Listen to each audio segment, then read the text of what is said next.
Okay, so welcome everyone to the Ask Me Anything session for May 2022. And we've got Margaret and Jason who have joined us, and they're going to answer questions that you might have. So this is basically, of course, as many of you know, you've attended previous sessions. It's just all you guys asking us questions, and then we address them. But I was thinking, Marg and Kevin, Marg and Jason, I'm so used to saying Marg and Kevin. But Mark and Jason, do you want to maybe tell people what's new in the world of Amazon? Is there anything that you've been, seeing or noticing? I know, Jason, you talk to Amazon very often. So, what's new in the world of Amazon? Do you want to just spend a couple of minutes to, I know I put you on the spot over here. I just thought about this, but. Ladies first. Well, I suppose there's lots of things happening with what's been in the news, saying that Amazon shares are down because their sales are down. So I think that's probably something that people might be, I suppose, thinking about, that their sales aren't as good, and that might be part of the reason that it's not, your particular, product necessarily. It seems like it could be the whole of Amazon at the moment. So we're just going to have to ride that one through, I think. And people have probably noticed that your fees have changed with Amazon in the last, I think it was the 28th. So, I mean, it's not a huge change. For me, it was like 29 cents on my average size product, but 29 cents and something else goes up 29 cents, and before you know it, you're losing $1 of your margin. So if you've got a small margin, I think that's something you really need to start looking at. But can you afford to put your product up $1 or 50 cents? It's something that I think people need to start considering. Otherwise you end up, each time something changes, like storage or something goes up, your fees go up. So I think there are a couple of things, but I mean, I think Amazon are increasing a lot of their help within brand analytics and stuff. There's a lot of new things happening constantly. It's really hard to keep up with, as far as I see. What do you think of that, Jason? A lot of new. Yep, agreed. I think the big thing was the increase in fees, but that's nothing new. That happens every year. There's a fee change. So that's one. Yeah, and the first point you mentioned as well, regarding the drop in sales, I guess. I guess that's sort of to be expected. With most international borders starting to reopen, I think people during COVID lockdowns, everybody couldn't travel, so all their money went into home improvement and shopping online. And now people are spending their money on new home, new office, and flights to India. Yeah, or yeah, booking their cruise ticket or their plane tickets, whatever. Yeah, my daughter's just booked her flight. Good thing I have like hundreds of thousands of unused miles. Yeah. But yeah, she's heading to Singapore and then over east to the east coast of to Sydney, visit some friends. All right. So yeah, I think that's to be expected. I've seen my own sales drop a bit as well, but nothing to be too concerned about. It's just the way business is. Yeah, sort of going back to normal, I guess. Yeah, I guess one thing that's sort of made up for the increase in Amazon fees is it seems like the international shipping rates have gone down a bit. Yep. So I think that more than makes up for the increase in FBA fees. Okay, cool. Okay, so let's open it up for everybody now. Oh, did you have anything else, Jason? Oh, yeah. Because you mentioned that I do talk to Amazon a bit. So yes, I've been in touch with Amazon's marketing manager for the region, and then she's channeled a few of their staff to talk to me in the last week. So we might they might want to collaborate on this Ask Me Anything. Oh yeah, So I'm putting it out there. Yeah. You mentioned That that we might there have was some people from Amazon joining us on future calls. We'll see how that goes. yeah, Because that's pretty good. they have a lot of red tape to clear. Like they have to go through their PR legal department, make sure they don't say anything wrong, kind of thing, and all that. But So no yeah, we're Amazon trying to bashing, huh? No, it's more like, yeah. Anyways, we'll see how that goes. I'm gonna chat with whoever's gonna make that call probably this week. Okay. Okay.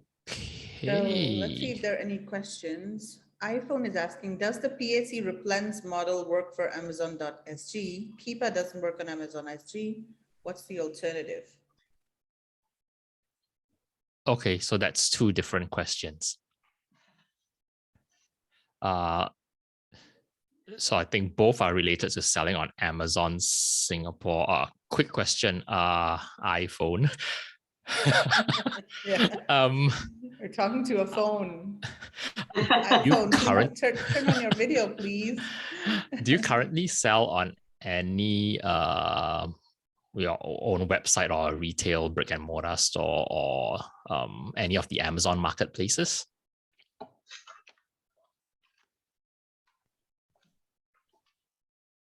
Oh, okay. So iPhone joined a course called the Proven Amazon course, and okay, you're from Singapore. So let's deal with the two questions.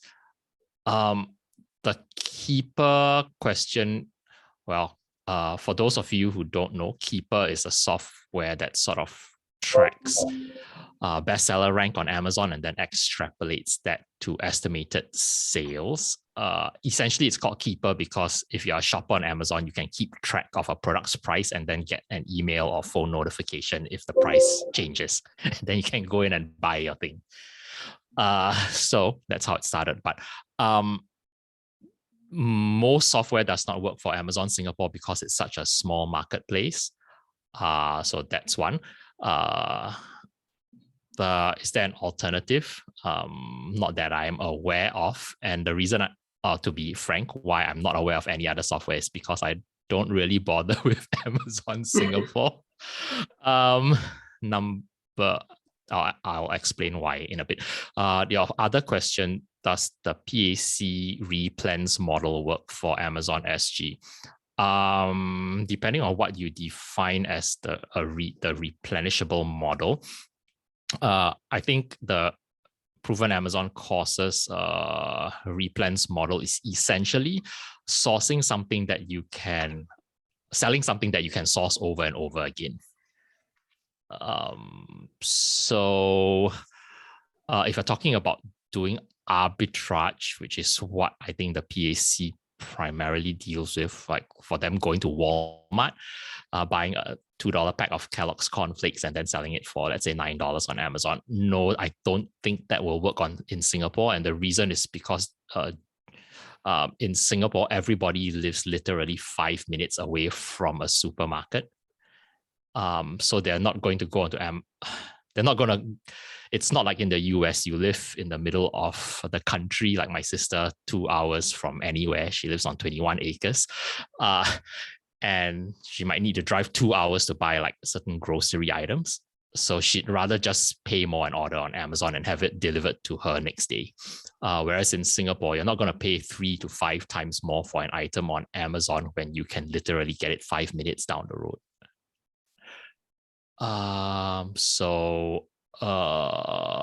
If you're talking about retail arbitrage, then I would say no. If you're talking about something replenishable, essentially all that we do is replenishable. Like for example, I sell all my own brands of products. I have a couple of brands. Everything is replenishable because when I'm running out of stock, I restock it by ordering from my suppliers. All right, so it's totally replenishable. I don't like to sell one-offs because it's a lot of hard work. I hope that answers your question. Mark, wanna add to that? Well, yeah, I mean, I know absolutely nothing about Singapore, so I'm not much help on any of that. So what's happening in Singapore is totally foreign to me because I do only private label out of the US, and I have done private label in Australia. So, and to me, you know, having your stock and, you know, just selling one-offs is, you're never going to get anywhere because you're not going to get a sales rank. Nothing's really happening. I think, you know, you need to really have your own stock and build on it, and, you know, to grow. Okay, so iPhone is also saying, I'm from Singapore. Can I sell on Amazon.com with my SGPTE Limited? Absolutely. There's about 130 countries from which, well, essentially Amazon allows people from over 130 countries to sell on their various marketplaces, such as the .com to the US market. Yep. So that's, for example, what Ellen's doing with her Singapore business, and Margaret Allison would be doing that with their Australian business. Yeah. So yes. Okay. So you basically just go ahead and open an account in the US. So you sign up to Amazon US and open an account. You've got to go through all, you know, all the sort of, I suppose, approvals to get your account open in the US with your Singapore company. It's a little bit tricky just getting your paperwork right, but once you get it open, it is no problem whatsoever to do. Yep. iPhone, just a quick tip, if you go to my website, which is, sorry, up there. There is a link to sign up for Amazon. I don't get a commission from Amazon, but essentially Amazon reached out to me and gave me that link. Whoever signs up for the .com using that link is tagged, and it notifies their account managers who look after people who are selling from Southeast Asia or Asia Pacific into the US. So they pay a bit more attention to you. The title of that article, I'll post the link over here. It's actually a lot easier to sign up now for the .com as well, because they've started doing video verifications. In the past, it was a bot verification, and some people got stuck on that for 6 months to over a year trying to verify. But now they've started to roll out a video call. So all they need to see is your face with a photo ID on the video call, and it's much smoother to get registered. Okay. Yeah, what's the title of the article, Jason, on your website? Let me just get a link. I'm on your website now. Is it SIV? I think it's no. No, it's probably the 101. 101, okay. Yep. FBA 101 page. Would have the link there to sign up. Okay. So maybe jump to Po Yen's question first. I have some of my listings with search suppressed. I tried file, upload, and edit, but nothing helps. Any advice? Ooh. Why is it suppressed? What's the reason? Yep, great point by Margaret. I think the first thing you need to determine is why is it suppressed. If it's a legitimate suppression, then you need to figure out the reason and then address the reason if there is a way to address it to get approved. Yep. So yeah. It could be as simple as a word in your title. Yep. They've been going through, and if you've got something about gifts in there, that could be part of it. But what I suggest is if you go into even open up each tab across, it might have like a little yellow triangle sort of saying, hey, there's something wrong in this particular thing, and pointing to you to the area where the error is. But if it's something in your title, you should have got a message from Amazon saying that there is an error message. And I think it's under performance. I think if you click on performance in Amazon across the top, I think you'll get any errors that are pending. I think that's a new thing that you can do now. I haven't actually got Amazon open at the moment. Yep. Have you got Amazon open, Jason? Yep. So you go to the top menu, mouse over performance, and there are a couple of options. You can look for performance notifications. It might be there, or go to account health. and then you can see listings that have been suppressed, and usually there will be an appeal button and also the reason why would be probably somewhere there. Yep. I've had it happen to some of my listings, and it's as simple as, for example, if you're selling Manuka honey, and Manuka has antimicrobial or antibacterial, antiviral properties, but you can't mention any of those 3 NT words. So it's really hard. Like I have a friend who manages accounts, and they had a client who does Manuka honey, and they can't state that because the moment you use those words, the bot will suppress the listing. And that makes it hard because that's the unique selling point of the product. And they're doing that a lot. Like I was selling under anniversary gift for all my products. They won't let me have anniversary gift, but I could have gift for anniversary. Like, hello.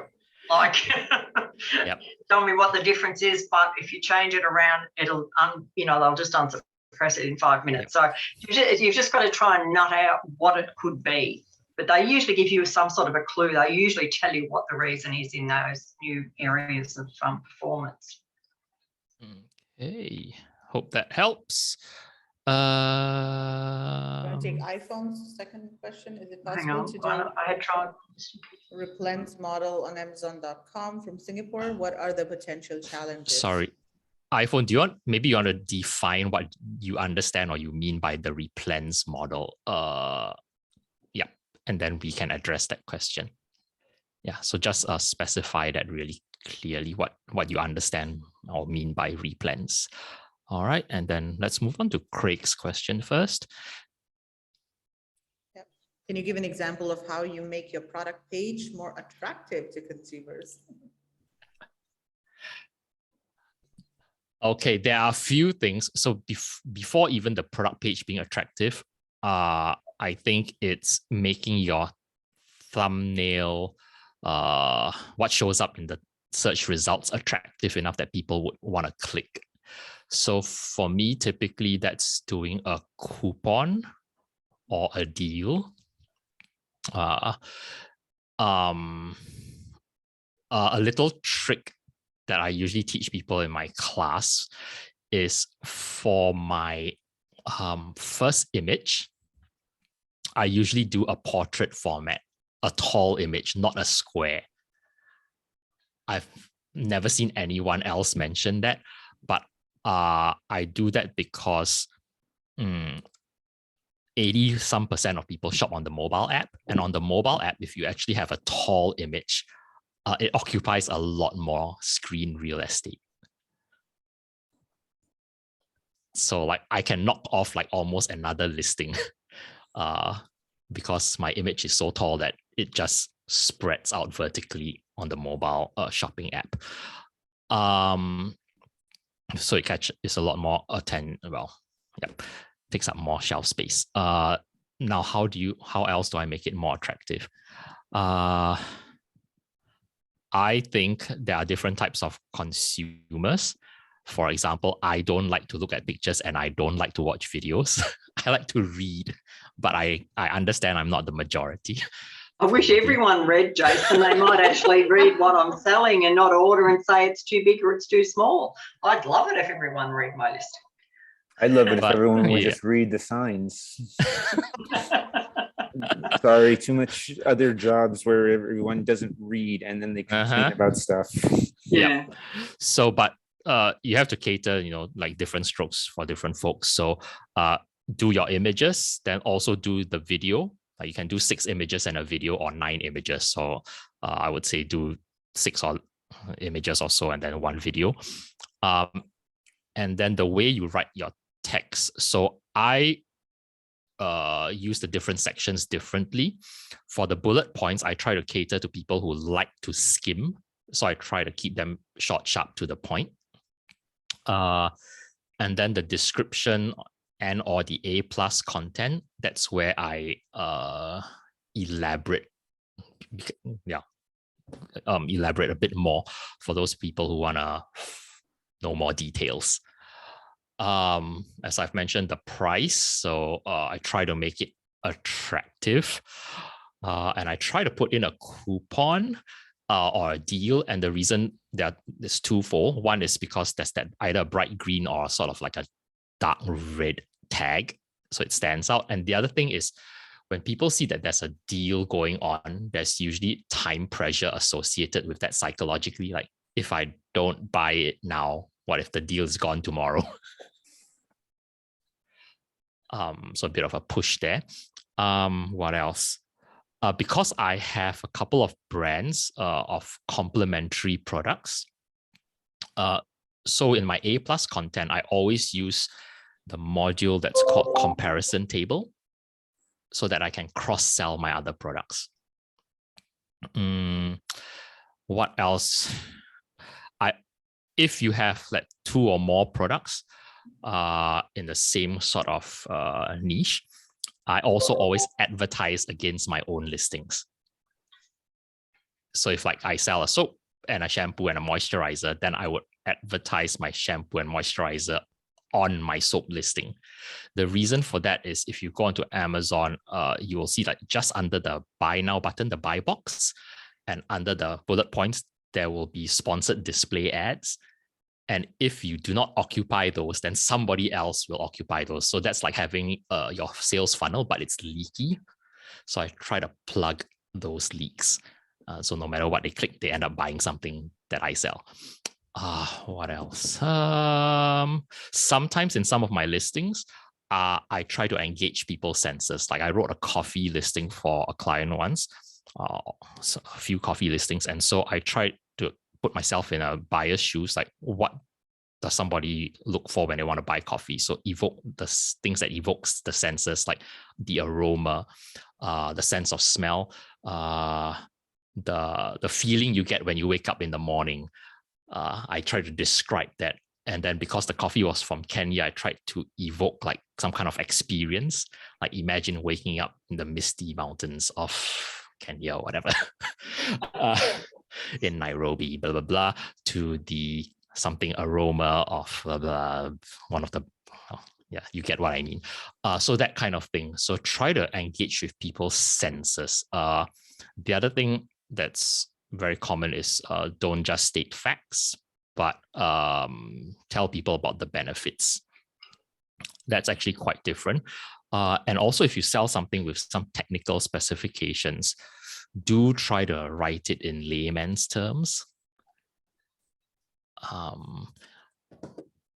was one more thing I wanted to say, slipped my mind. But anyways, hand it over to Margaret. Yeah, well, I suppose really you should try and make that number one image as attractive as you can. And look, it depends what you're selling and what niche you're in. But in some of my niches or most of my niches, I'm able to actually put, so just say you're selling a fruit bowl, to actually put fruit in the bowl. I know it's against TOS, but have a look at the other listings. If anybody else in your category has got, you know, fruit in a bowl or whatever it is, or some background, something that's going to stand out, like you're selling a cheese board, cheese on the cheese board, all those things, because, you know, a lot of the niches you get away with that. And if you've just got a boring, you know, bland image, you're not going to attract, because, you know, you think yourself, you're scrolling down that phone or over the computer, you've got to stop at that image. So there's got to be something that is really going to be compelling to grab the people. And I think make sure that your whole listing is cohesive. So if you've got your images and you've got, you know, say green writing, make sure it's always the same font and maybe like the same boxes and headers and different things. So it all looks like it belongs together, not just all ad hoc images with different coloured writing on each one, or, you know, that doesn't look good. And even go through that to your A+ content. So have your whole listing look like it's a brand, and that brand is all belongs to the one thing. So it looks really good all the way through. I think that's really important to have that theme going, because then you look like you're not just throwing up odd pictures from, you know, wherever you've grabbed them from. So you need to do a bit of work on that to make sure it's right. Now, to what I've found with adding the videos, you can actually get 8 or 9 images up now. I put my 6, you have your 6 up, and then once you add a video, you have to sort of take the other 2 down, put the video up, get it approved, then go back in, and you can actually add, I think it's 3 more images off. I think I've got 9 images and 2 videos. So work around. So it's just a bit of a workaround, but I haven't had any knocked back. So I think that's another thing. And obviously, having videos on your listing as well down the bottom, with a couple of different videos about the product or something. They don't have to be, you don't have to go and pay someone. You can do them yourself in Canva or in video or something, even if it's just run a rolling sort of video of your images you've already got. But it's just something that people can click on to look at, and you can add comments to it. It's not something you have to go and have a professional do. You can do them yourself if you wanted, just to get yourself started. And I think having your A+, if you haven't got A+ content, you're miles behind. If you've just got a block of product description sitting there, you are way behind. You can have a great big logo, you can have a brand story. We try and get anyone who's sourcing from India, you can put photos of, the product being made in a village or something about where your product's from if you're sourcing out of India. All those things, and I mean, they're all the things that are going to captivate people.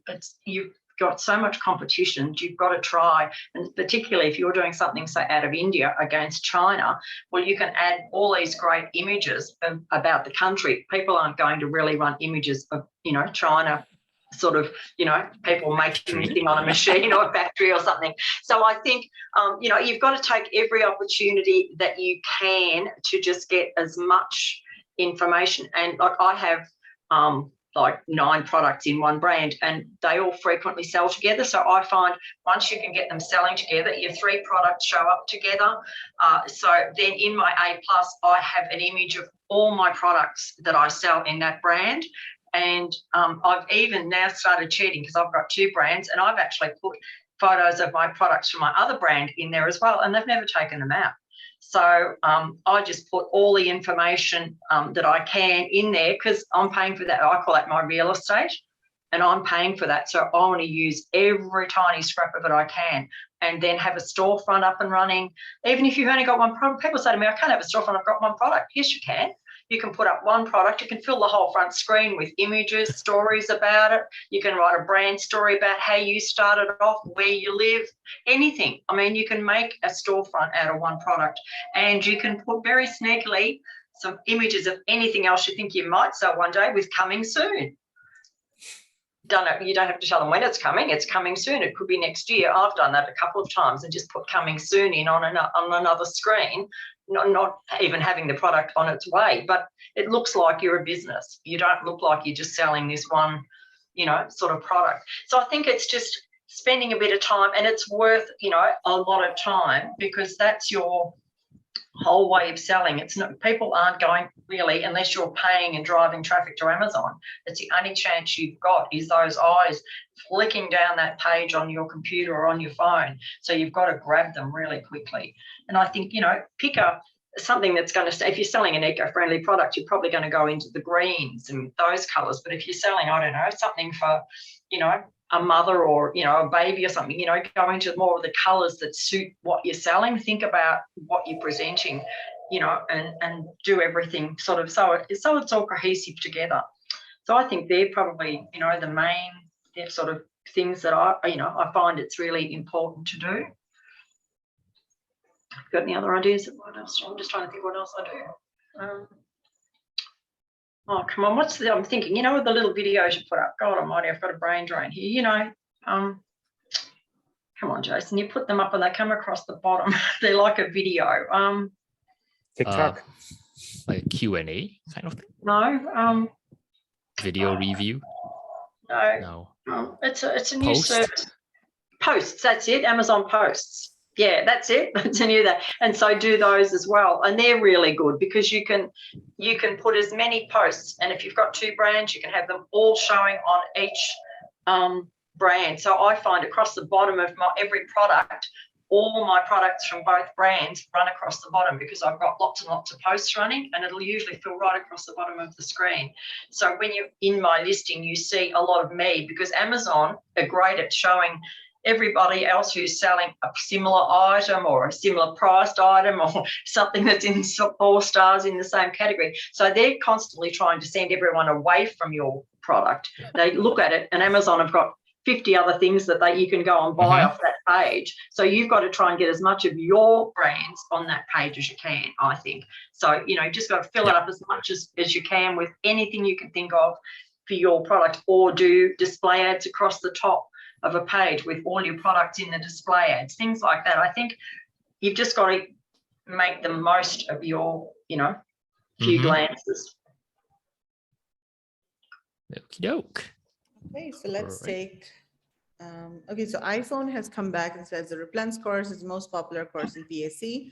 I asked whether there's anyone doing it from Singapore in the MST group, and they tagged you. That's why I'm here to ask. No, I don't do it.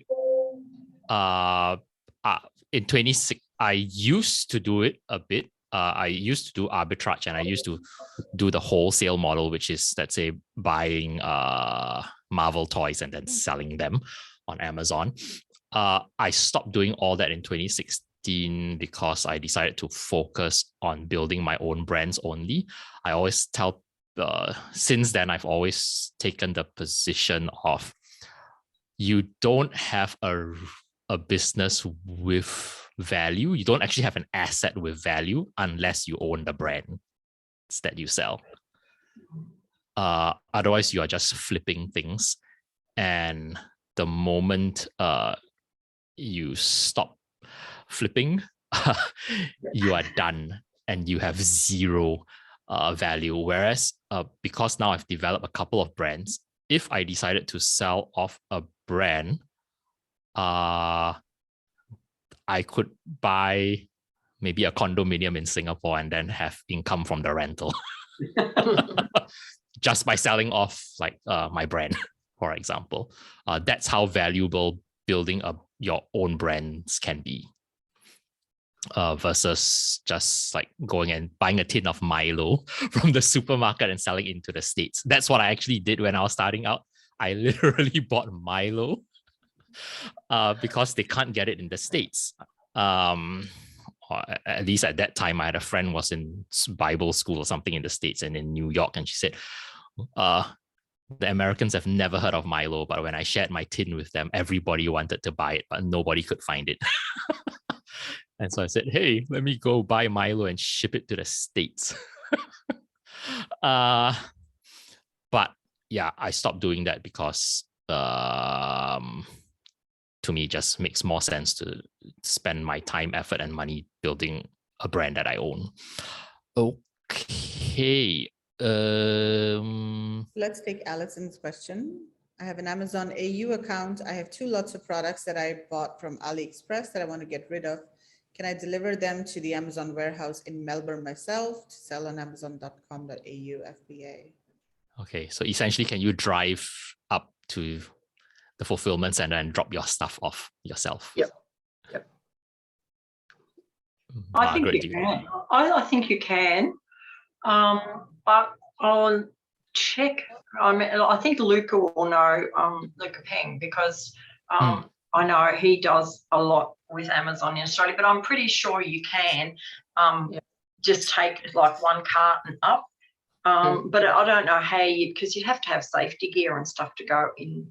So I don't know how it actually would work. Do you, Jason? Because you can't just go in somewhere, wouldn't you? I think you have to have safety. I'm not 100% sure. Stuff like that. Yeah, I know for the fulfillment center in Singapore, but this is maybe a year ago. You could drive there, and then at least one of the guys I know, a friend, he said the staff came out and then just took the stuff from his car. Have you just got like 1 carton or something, or? Yeah, there's both. They're different products, but they're very, very light, and it would just be a very, very small carton or package for each one. So they're very, very tiny. I got them for there's 100 of each. I got them for another company I'm linked with, and it was a bit of a experiment trying to sell 100 products. So, and I missed a deadline. So they're just been sitting around for months. I just want to if you get rid of them. Posting them in with Australia Post. Yep. Oh, yeah, it would be pretty cheap, I would imagine. I don't think. Yeah, we used to do that. No, I just do print my shipping labels and send them in with Australia Post. I think That's we've probably done easier. that's what, yeah, we did it and it was easier because I mean you might get there and if you're not near to Dandenong, it's a bit of a trek out there. And then you know, fiddle around. I'd imagine it wouldn't be just waiting at the door and walking in. It might be easier just to go to Australia Post. And it wasn't that expensive and we had quite big heavy boxes. So Yeah. Yeah, that's good. It's a toss up whether I just do it on the Amazon or just try and offload them on eBay. But, you know, it's just some money tied up in them that'd be good to sort of get back to sort of put into, you know, developing my real some of them, these smaller products might be actually ones I, you know, continue with. But, yeah, it was just a bit of an experiment, just going through a bit of a process. If you want to use it to like go through the process of listing and all that on Amazon, then sure. If you don't want to go through the hassle of that and they just want to get rid of the stuff, it might consider whether it makes sense to do it on Facebook Marketplace, on Gumtree, on eBay. Gumtree and Facebook Marketplace would be much easier to like post. Yeah, I think so. And if I you know, went on any of those, like you put free postage because one of them is only you know, $1.10 to post, and that's easy to do. So I just want to, you know, just free up some of that cash that I'd put into it. So and the yeah, thing it makes is, sense actually. Catch is Oh well, I another one, bought right? them. What's that? Catch, isn't that another marketplace? yeah, it's a bit hard to get into now, Michaela. They're a lot harder to take in and it's harder than setting up listings on Amazon. It's quite complex, loading files and that. But I would be a bit concerned too, if you've got 100 and you put them all in, Alison, and they don't sell very well, it's going to be, to get them back out will be a nightmare. Like you just don't want to have to pull them back out. So, you know, unless you're sure they're going to walk off the shelf, I don't know whether I'd put in 100 of each to start with on AU, because if they're going to be slow and you want to, you know, they're now charging fees after, I don't know how many, 270 days, I think it is now. And if you've got to pull them back out, they won't be just sitting back in Melbourne. They'll be all over Australia and it'll take them 6 months to get them back to you, and they'll come back and half of them won't be any good anyway. So I would be a bit careful putting 100 in to start with, unless you know, and plus you're going to have to advertise and pay for advertising more than likely in Australia to, depending what they are, to get yourself onto, you know, to be seen. Because don't forget, Amazon still puts, to fill up their pages, all their US sales. So even if there's not many people in Australia with the product, you might find that there's a lot of other people being put on there. Like all my products in the US are on AU, but I don't ask them to put them there. They just put them there to fill in their pages. Yep. Thanks for that. It's good. Okay. Any more questions from anyone? No questions in the chat. Ellen, Tanapol, Craig. We have about 15 more minutes.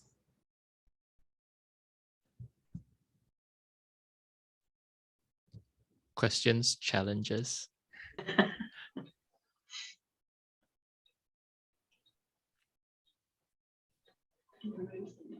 Now, has everyone started thinking about Q4? Or have you ordered your products for Q4 yet?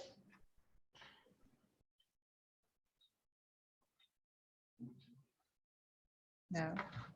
Craig, are you selling in the US or? I have a product. I finally got a company that wants to work with me, and I'm still trying to figure it out. So I plan on selling in the US as well as do global selling and hopefully do Singapore, since this is where I'm based. I'm still relatively new and trying to sort myself out, so I'm still feeling my way through some stuff. Yeah, go ahead. Sorry. I'd be careful going to too many marketplaces just to start with. Why don't you just start in one first and get yourself going? Because if you spread yourself around everywhere, you're going to have to put like stock, and then you've got to pay advertising. in different spots. So I think I'd tend to start in one and learn the ropes and get yourself familiar with what you need to do before you try and go too big. I think, because there's a lot to learn. What do you think, Jay? Yeah, I agree. I think when I was really green, I thought, oh, that's cool. I can sell in the US and then in Europe in 5 different countries at the time. In the end, I pulled back from Europe because it was just a bit too much to chew. And I found that in terms of ROI on my time and efforts, just focusing on the US made more sense.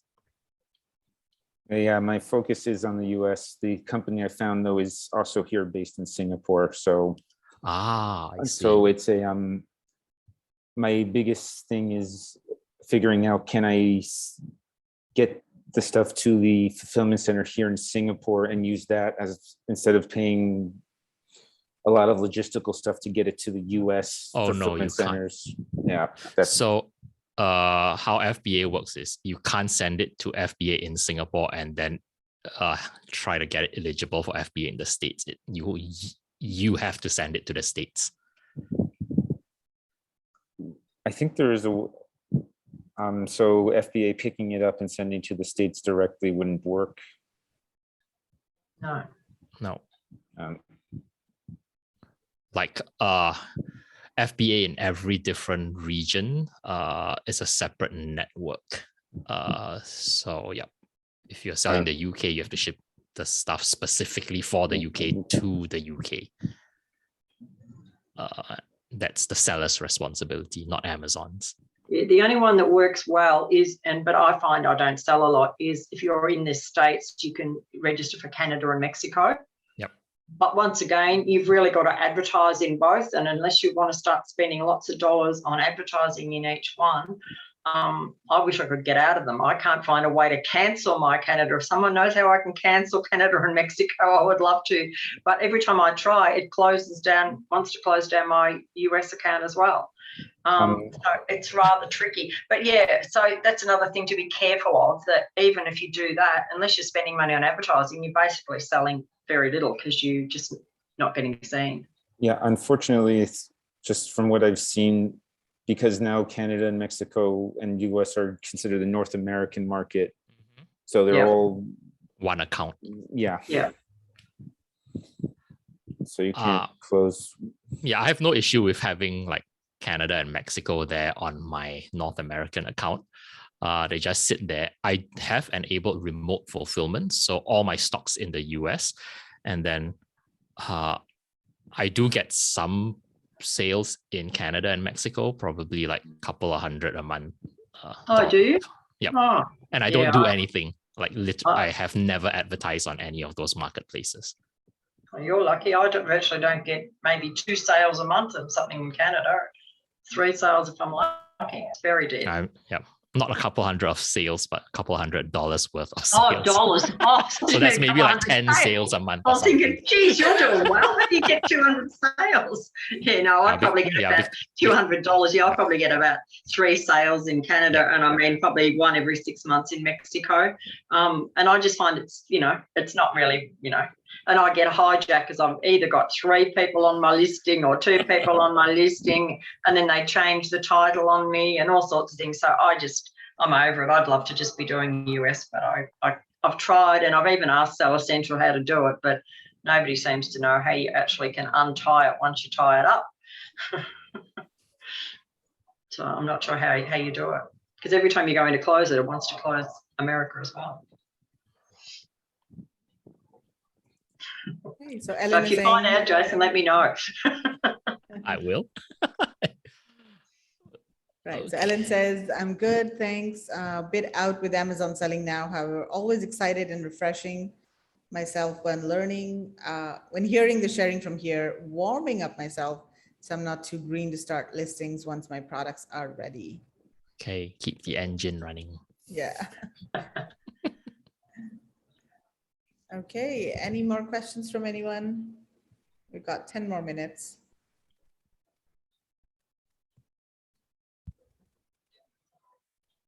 No, all doing well. Cool. Yeah, great. Okay.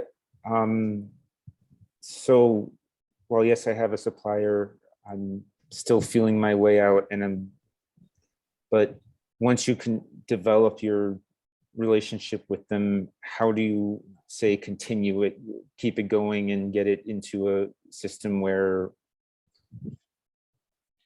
you're in good shape, you can get the discounts, you're not like having to just deal with their, say, starting point of retail selling, where you're just buying it as essentially retail.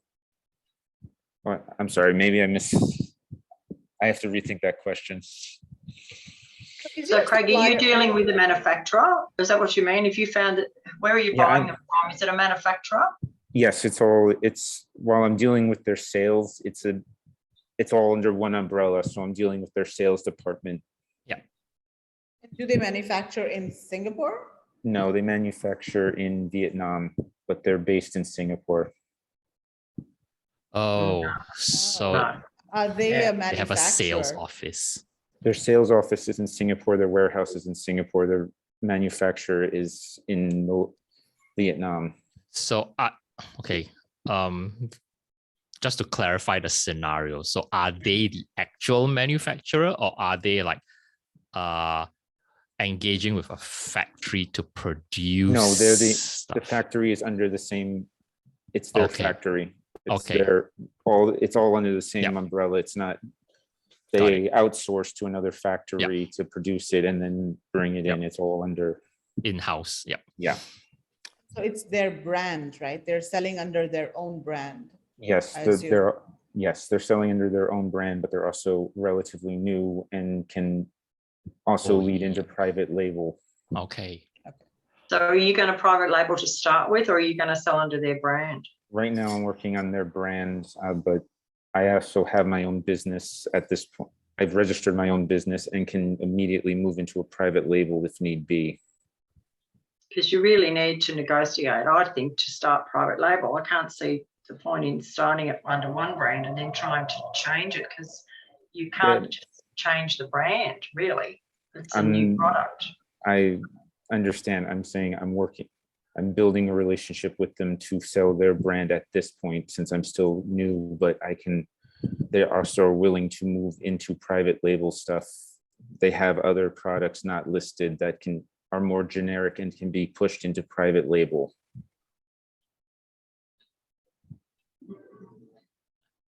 Okay. So essentially, the situation is you want to buy at wholesale price from them and sell their branded products. At this point, yes, they do not have an online presence in anything. Okay. I think the situation can be quite fluid, depending on how each company setup is. Like, their wholesale department might be completely different from their private label department. So it might be a completely different rep that you speak with. I think from the get-go, I would make it clear to them that my intention is to get them to manufacture private label, so that if there is somebody else that you should be talking to, or maybe it's the same person. It's the same person. Oh, okay. It's all the same person. I met them in person, so I already know what. I've seen their warehouse office set up. I've seen most of their products, so I've seen all of that. It's just moving forward with me. Okay, in that case, what I would probably do is I do the research to see like which products would make sense on Amazon in terms of some demand, low competition, and profitability. And then look also at what kind of minimum quantities they have for private label. If you're able to negotiate, I wouldn't even use quantity. I always use quantum, which is the dollar amount I'm willing to spend. If you're comfortable with the quantum for private label, I would probably start with that. If that's It, way too high, and you're only comfortable with starting, let's say they can do off the shelf a carton of whatever's already branded for them, and you just want to use it to learn the ropes of Amazon, like, okay, how do I create my listing? that's Blah, what blah. that's Yep. what I'm trying to do right now.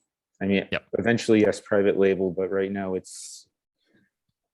I want to learn the ropes. So I want, Sure. if I have something just there to push forward, it's a little bit more helpful for me right now. Sure. Then that's one option. Just be aware that whatever effort you put into, let's say because if you're selling somebody else's product, then you have to consider, do you want to go through the time and expense of like doing a brand registration, which they should do since it's their brand, but it's going to be quite a lot of work involved, and cost, and then the A+ content that comes after that. Do you want to spend money on advertising? Who's going to spend the money? Is it you or is it them? And then you build up all this traction for that listing. If it takes off, well, then you have like two things in front of you now. One is, do you want to continue on that listing because now it's gained traction, but it's going to be their brand locked in. But on the bright side, if you did something similar in your brand and the product wasn't brand driven because it's their brand, then you actually have proof of concept. But now you would have to go through a second round of getting brand registered and all that time and expense again. And then you launch your own private label listing. But now you would already know what works and essentially replicate the process. Hope that makes sense. Okay. Yeah, it makes sense. I'm just luckily in a position right now where they say they're too new and don't approach the online marketplaces because they don't feel they have enough revenue and stuff to do it. So I'm sort of able to they're happy to have you do it. Yep. Yeah, they're happy to have me do it, so I can sort of mess around and do my own thing without necessarily. Then who's going to pay for all like the images? Because I mean, you've got to do images, you've got a lot of that to do. If you know, like again, this is all me learning it. So a lot of the stuff is me learning it. So eventually, when I do private label, I at least know what I'm doing. Yeah, but it's a cost. You've got to pay out all that money. Do you know what I mean? Like, to me, you're paying out money to promote someone else's product. Unless you've got an agreement in place, they can walk along at any time and say, oh, it's going well now, thank you very much, we'll now take that back. And you've done all that work and got their brand known, and you're going to end up with nothing, but you've spent all the money advertising it and getting it to a point. To me, I would be going straight to private label, because you only have to do that once. You can do one trademark, one branding, one everything. But if you have to do it twice, you're just virtually throwing that money and all that advertising money and the reviews you get, everything will be gone, because you won't be able to bring those over to your private label. Does that make sense? Yeah, it makes sense. Again, it's still right now. Again, it's still feeling things out. So I understand I have to put a bit of money in to even make things work. So I'm willing to spend a bit at this point just to figure out how things work and how things don't work. And again, right now it's already allowed. I've already tested and posted something. It needs work, but I was able to get it under generic labeling and get a exemption.